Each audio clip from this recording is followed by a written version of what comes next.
I love being back here at the Actors Temple, the only temple that actually has a confession booth. That's, it's great. Or maybe that's like a changing room it doubles for. It's great being back here. Hundreds of years of showbiz history in the room, and that's just in the front row here. That's great. I'm telling you, this synagogue, it goes way back. This temple was so old that when they first opened, it was actually restricted. There was no Jews or dogs allowed. And that's disgusting, because how could you not like a nice, dog, fluffy, and not.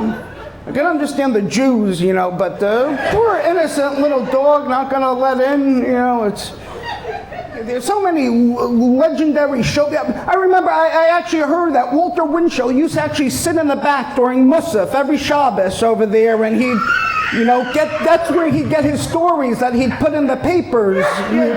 Jolie used to come here, perform, and, he had Shelley Winters. Toady Fields used to hop up these stairs right here. Used to hop right on up, You had Shelley Winters and Sophie Tucker, so the stage is strong, It's beautiful, and we have a fundraiser. We're fundraising, because we need a lot of funds. I'm looking at you guys. I don't even think we could renovate the website after tonight. Seriously, instead of doing these comedy nights, maybe we should focus on trying getting like a defensive driving school in the basement, as like a source of income.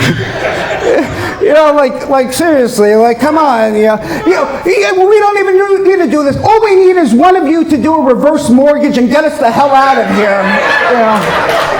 I thought these fundraisers were done once we got that steer lift in. We did. That was the last comedy night fundraiser. We got that steer lift over there, and that tripled our membership. And pretty soon we're going to get a million. People are traveling. I saw a group of Asian tourists, come from Times Square. They're going up and down, on that little thing, that ride. Before we even had that steer lift, many years ago, we actually, people would have to sit on Milton Berle's lap, and we'd show them pictures of Veronica Lake. That's how people would.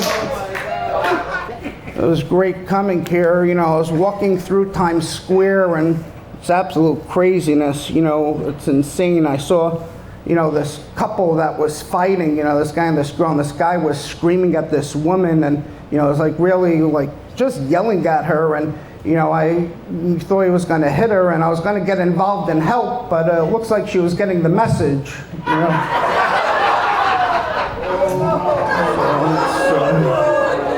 But Jews, Jews aren't known for fighting. We're not confrontational people. We're not violent people. We're not violent. We don't use our fists. And I think it has a lot to do with the fact that we all have a lawyer in the family. They're let them do the fighting. Jews, we're not into violence. We just like to sit by the computer and write bad Yelp reviews. It's. Or at the beer, if someone's gonna mug you or try to kill you, what are you gonna do? Defend yourself? No, you just you tell him you hope he has kids just like him. And by the way, I just want to let you know, I'm not trying to do too good because I'm scared they're going to invite me back next year. I remember last time I was here, I didn't do too well. They actually went to put a plaque on the wall for me. But it's nice they have plaques. We were here, we did a plaque for our good friend Joe Franklin, and others. We have Erwin Corey, another friend of ours, Paul Rubens, who recently passed away. They were Pee Wee Herman. They were actually going to do a plaque, but they decided to just put a box of tissues on the seats. Better way to remember him. I'm actually recording this tonight because I'm recording it. I have two nephews that are serving right now in the IDF in You can applaud for that. Their name's Shmuel and Yoni, and went to give them something to listen to, and when they listened to it, they could realize that they could be in worse places.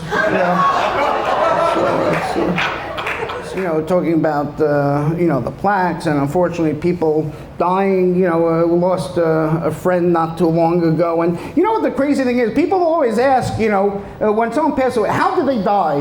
Like they have to know, how do they die? It'll kill them if they don't know how the person died.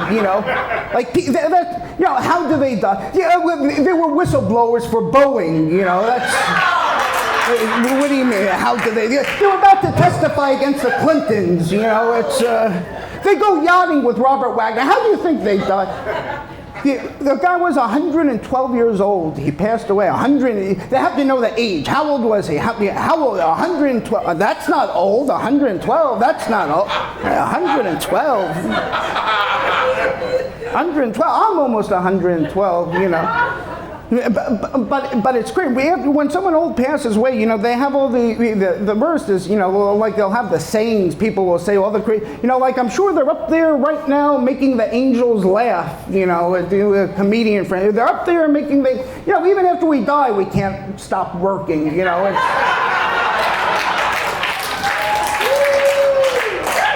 Well, the other one is, they lived a long life. Isn't that, like a bit of they lived a long life, it's like you never hear on like a news report after like a plane crash, they made it pretty far, it's pretty far, And then, I have someone, unfortunately, all these people, unfortunately, Jewish people, crazy, getting cremated. Back in the day, no Jews would ever get cremated. I have a friend whose mother, they were going to cremate him. He was like, you have to respect the wishes. You didn't respect the wishes when you married that wife of yours, did you? You have to respect the wishes. I'm like, you're going to throw your mother into an oven? The same woman who was scared that she constantly would have to go home and check because she thought she left the oven on, you're going to actually throw her into it now?